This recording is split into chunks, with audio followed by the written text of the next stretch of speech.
Hi, welcome back to Stuff About Tutorials. Today we're talking about how to unfollow someone on threads. Maybe you have followed someone, but now you want to stop seeing their posts and stories in your feed. So today I'm going to show you how to unfollow someone on threads. Check video description and I will try to leave the written instructions. So let's start. First, open your threads application and log into your account. Once you are logged in, tap on this profile icon located at the bottom right corner of the screen. This will take you to your profile page.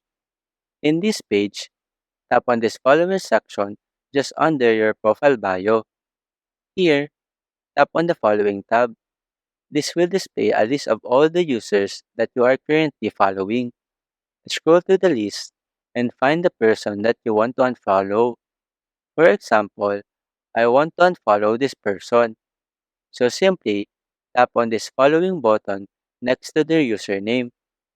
After that, refresh the following tab, and as you can see, the selected user is now removed from this list of following users, which means that you now have successfully unfollowed the selected user. Their posts and stories will no longer appear in your feed. There you go. If you wanted to know how to unfollow someone on threads, that is the easiest way I know how. If you know another way to unfollow someone on threads, leave a comment below. Also, be sure to subscribe for more videos.